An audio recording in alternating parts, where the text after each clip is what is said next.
Президент Садыр Жапаров мамлекеттик тил боюнча улуттук комиссиянын төрөгасын кабыл алды.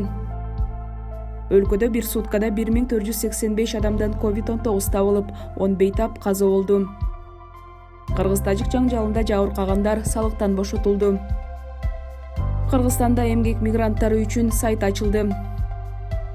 Өлкө аймагында 4-8 июлда күн катуу ысыйт. Президент Садыр Жапаров бүгүн 2 июлда Кыргыз Республикасынын президентине караштуу мамлекеттик тил боюнча улуттук комиссиясынын төрагасы Сыртбай Мусаевди кабыл алды. Бул тууралуу президенттик аппараттын басма сөз кызматы билдирет. Анда өлкөдө жана мамлекеттик органдарда мамлекеттик тил саясатын ишке ашыруудагы көйгөйлөр, ошондой эле улуттук комиссиянын алдыга койгон пландары талкууланды. Сыртбай Мусаев улуттук комиссия тарабынан аткарылып жаткан иштер жана мамлекеттик тил саясатын өнүктүрүүдөгү зарыл чаралар тууралуу айтып берди. Улуттук комиссиянын түзүлүшү менен Кыргыз Республикасынын мамлекеттик тили жөнүндө мыйзамын ишке ашырууда кыйла ийгиликтерге жетишилгенин белгиледи. Бирок улуттук комиссиянын статусу төмөндөтүлүп, анын структурасы менен каржылоосу да азайып, борборлоштурулган координациялык, көзөмөлдүк жана пландуу иштин жоктугунан улам кийинчерээк мамлекеттик тил саясатын ишке ашыруу кыйындаган. Сыртбай Мусаев мамлекеттик тил саясатын жайылтуу иштерин уюштуруу жана жүргүзүү боюнча алдыга коюлган максаттарды жана милдеттерди ишке ашырууга дагы бир катар көйгөйлөр тоскоол болуп жатканын кошумчалады. Улуттук комиссиянын төрагасы ошондой эле пландары, анын ичинде мамлекеттик тилди санарипке өткөрүү боюнча долбоорду ишке ашыруу зарылдыгы жөнүндө айтып берди. Бул долбоордун алгачкы этабында текстти үнгө айлантуучу, экинчи этабында кыргыз тилинде үн менен берилген текстти санарип текстке айландыруучу программалык аппарат иштелип чыгат. Мамлекет башчысы тил саясатын өркүндөтүү боюнча конкреттүү чараларды көрүү зарылдыгына токтолуп, мамлекеттин ички саясатынын негизги багыттарынын бири мамлекеттик тилди колдоо, сактоо жана өнүктүрүү саясаты экендигин баса белгиледи. Садыр Жапаров ошондой эле президенттин администрациясында, министрлер кабинетинде, жогорку кеңеште жана бардык мамлекеттик органдарда иш кагаздарынын мамлекеттик тилде жүргүзүлүшүн текшерүү жана анын жыйынтыктарын коомчулукка билдирүү боюнча улуттук комиссиянын ишин күчөтүү зарылдыгын баса белгиледи.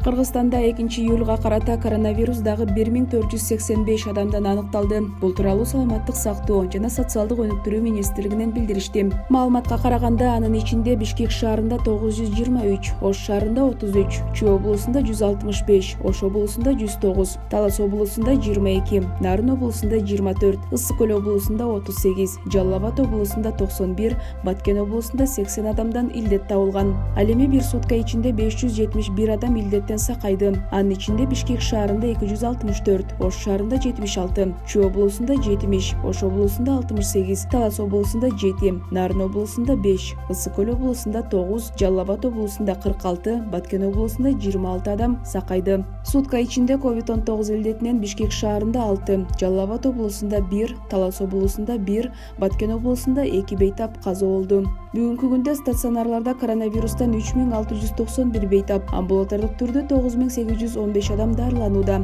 Бир сутка ичинде өлкө боюнча 51 медициналык кызматкер коронавирус жуктуруп алганы аныкталды. Пандемия башталгандан бери 5505 медицина кызматкери коронавирус жуктуруп алган. Алардын ичинен 4924 медкызматкер айыгып чыкты. Ал эми Кыргызстанда пандемия башталгандан бери 127880 адам коронавирус жуктурган. Алардын ичинен 111269 киши айыгып чыкса, 2019 адам каза болду.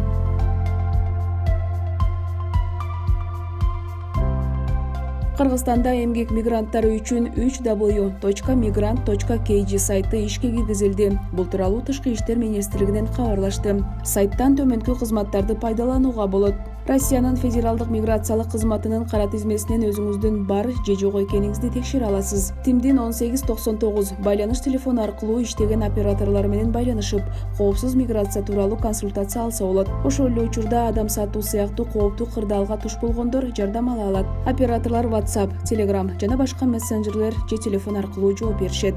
Коопсуз миграция, анын ичинде иш менен камсыздоо агенттиктеринин маалыматтарын алуу мүмкүнчүлүгү бар. Ошондой эле чет жерде каза болуп калган кыргызстандыктардын сөөгүн мекенине жеткирүү үчүн бир жолку төлөм боюнча суроолорго жооп алууга болот. Кыргызстан менен Тажикстандын чек арасында 28 апрелден 1 майга чейин уланган куралдуу жаңжалда жабыркагандар жыл аягына чейин салыктан бошотулду. Экономика жана финансы министрлигинин токтомуна ылайык 28 апрелден 1 майга чейинки убакта чек арадагы куралдуу жаңжал өзгөчө абал окуяларына теңдештирилди. Министрлик жаңжалда жабыркаган жарандардын тизмесине киргизилген салык төлөөчүлөрдү 2021 жылдын 31 декабрына чейин салыктын бардык түрүнөн бошотууну сунуштаган. Токтом долбооруна ылайык бул акциз менен сатылуучу товарларга, мунай жана тоо-кен тармагында иштеген ишканаларга тиешеси жок. Жабыркаган жарандар 1 октябрга чейин салык төлөөнү 1 жылдан көп эмес убакытка узартуу жөнүндө арызды банк кепилдигисиз эле бере алышат. 1 октябрга чейин камсыздандыруу төлөмдөрүн узартып, төлөө боюнча арыз менен салык кызматына кайрыла алышат. Ошондой эле камсыздандыруу төлөмүн мөөнөтүндө төлөбөгөнү үчүн туумдар 1 апрелден 1 октябрга чейинки аралык үчүн алынбайт. Бул жеңилдик кыргыз-тажик чек арасында жабыркаган айылдардан тышкары жайгашкан ишканаларга жана алардын филиалдарына каралган эмес. Эске салсак, 28, 29, 30 апрелде жана 1 майда болгон кыргыз-тажик чек арасындагы куралдуу жаңжалда 36 кыргызстандык курман болуп, 180ден ашуун адам жаракат алды. Ал эми тажик тараптан 19 адам каза болуп, 87 киши жаракат алганы расмий түрдө жарыяланды.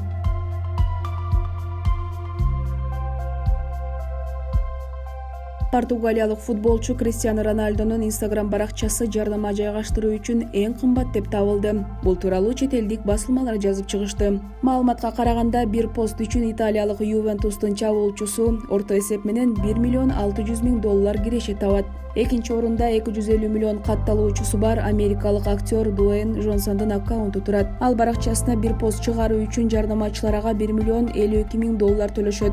Ошондой эле эң кымбат Instagram колдонуучуларынын үчүлтигин америкалык ырчы Ариана жапты. Анын профилине жарнама берүү үчүн орто эсеп менен $1 миллион 51 000 талап кылынат. Буга чейин Криштиану Роналду Евро 2020 турниринин алкагында өткөн Португалия курама командасынын маалымат жыйынында турнирге демөөрчү болгон Coca-Cola суусундугун столдон алып салып, жыйынтыгында компаниянын акциялары бир нече пайызга түшүп кеткен.